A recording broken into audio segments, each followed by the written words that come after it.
For dreariness, nothing could surpass a prospect in the outskirts of a certain town and military station, many miles north of Weatherbury, at a later hour on this same snowy evening, if that may be called a prospect of which the chief constituent was darkness. It was a night when sorrow may come to the brightest without causing any great sense of incongruity, when, with impressible persons, love becomes solicitousness, hope sinks to misgiving, and faith to hope, when the exercise of memory does not stir feelings of regret at opportunities for ambition that have been passed by, and anticipation does not prompt to enterprise. The scene was a public path, bordered on the left hand by a river, behind which rose a high wall. On the right was a tract of land, partly meadow and partly moor, reaching, at its remote verge, to a wide undulating upland. The changes of the seasons are less obtrusive on spots of this kind than amid woodland scenery. Still, to a close observer, they are just as perceptible. The difference is that their media of manifestation are less trite and familiar than such well-known ones as the bursting of the buds or the fall of the leaf. Many are not so stealthy and gradual as we may be apt to imagine in considering the general torpidity of a moor or waste. Winter, in coming to the country hereabout, advanced in well-marked stages, wherein might have been successively observed the retreat of the snakes, the transformation of the ferns, the filling of the pools, a rising of fogs, the embrowning by frost, the collapse of the fungi, and an obliteration by snow. This climax of the series had been reached tonight on the aforesaid moor, and for the first time in the season its irregularities were forms without features, suggestive of anything, proclaiming nothing, and without more character than that of being the limit of something else, the lowest layer of a firmament of snow. From this chaotic skyful of crowding flakes the mead and moor momentarily received additional clothing, only to appear momentarily more naked thereby. The vast arch of cloud above was strangely low, and formed as it were the roof of a large dark cavern, gradually sinking in upon its floor, for the instinctive thought was that the snow lining the heavens and that encrusting the earth would soon unite into one mass without any intervening stratum of air at all. We turn our attention to the left-hand characteristics, which were flatness in respect of the river, verticality in respect of the wall behind it, and darkness as to both. These features made up the mass. If anything could be darker than the sky, it was the wall, and if anything could be gloomier than the wall, it was the river beneath. The indistinct summit of the facade was notched and pronged by chimneys here and there, and upon its face were faintly signified the oblong shapes of windows, though only in the upper part. Below, down to the water's edge, the flat was unbroken by hole or projection. An indescribable succession of dull blows, perplexing in their regularity, sent their sound with difficulty through the fluffy atmosphere. It was a neighboring clock striking 10. The bell was in the open air, and being overlaid with several inches of muffling snow, had lost its voice for the time. About this hour the snow abated, 10 flakes fell where 20 had fallen, then one had the room of 10. Not long after a form moved by the brink of the river. By its outline upon the colorless background, a close observer might have seen that it was small. This was all that was positively discoverable, though it seemed human.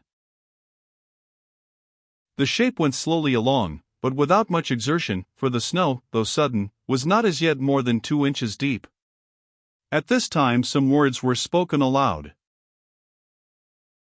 1, 2, 3, 4, 5. Between each utterance the little shape advanced about half a dozen yards. It was evident now that the windows high in the wall were being counted. The word 5 represented the 5th window from the end of the wall. Here the spot stopped, and dwindled smaller. The figure was stooping. Then a morsel of snow flew across the river towards the 5th window. It smacked against the wall at a point several yards from its mark. The throw was the idea of a man conjoined with the execution of a woman.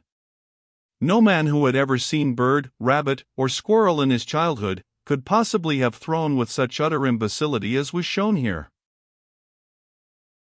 Another attempt, and another, till by degrees the wall must have become pimpled with the adhering lumps of snow.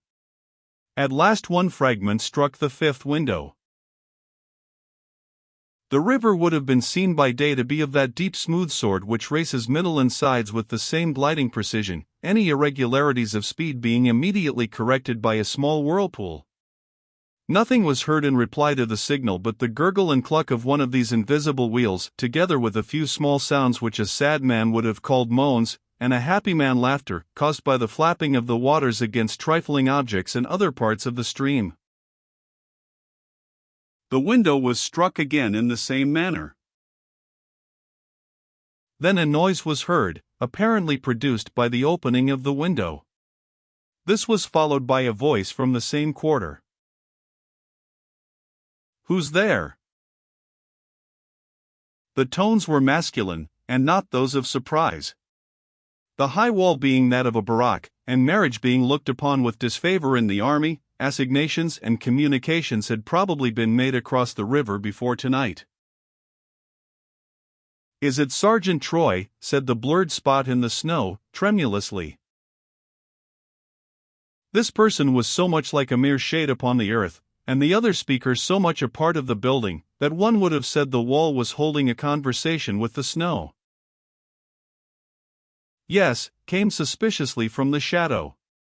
"What girl are you?"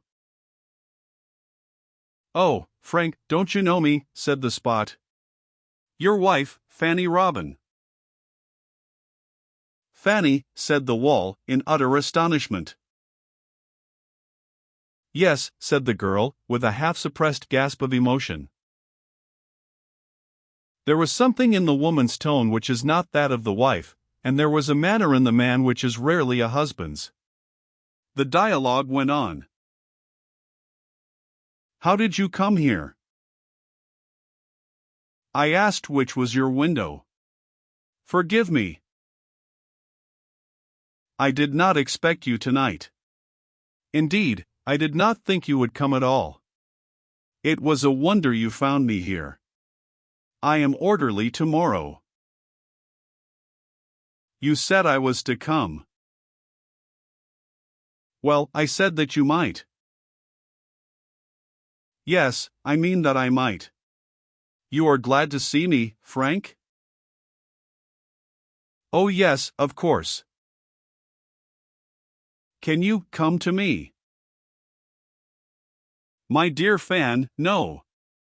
The bugle has sounded, the barrack gates are closed, and I have no leave. We are all of us as good as in the county jail till tomorrow morning."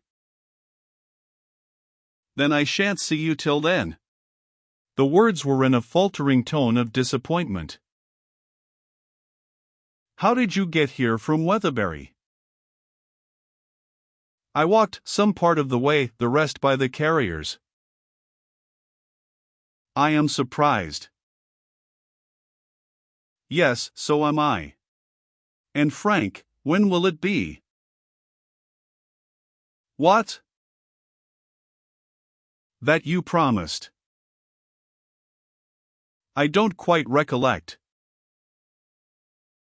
"Oh, you do. Don't speak like that. It weighs me to the earth.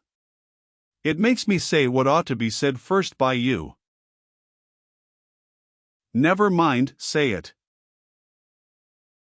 "Oh, must I? It is, when shall we be married, Frank?" "Oh, I see. Well, you have to get proper clothes." "I have money. Will it be by banns or license?" "Banns, I should think." "And we live in 2 parishes." "Do we? What then?" "My lodgings are in St. Mary's, and this is not. So they will have to be published in both." "Is that the law?" "Yes." "Oh, Frank, you think me forward, I am afraid." "Don't, dear Frank, will you, for I love you so. And you said lots of times you would marry me, and I. Don't cry, now. It is foolish. If I said so, of course I will." And shall I put up the banns in my parish, and will you in yours? Yes. Tomorrow? Not tomorrow. We'll settle in a few days. You have the permission of the officers? No, not yet. Oh, how is it? You said you almost had before you left Casterbridge. The fact is, I forgot to ask. Your coming like this is so sudden and unexpected. Yes, it is. It was wrong of me to worry you. I'll go away now. Will you come and see me tomorrow, at Mrs. Twills's, in North Street? I don't like to come to the barracks. There are bad women about, and they think me one. Quite so. I'll come to you, my dear. Good night. Good night, Frank, good night.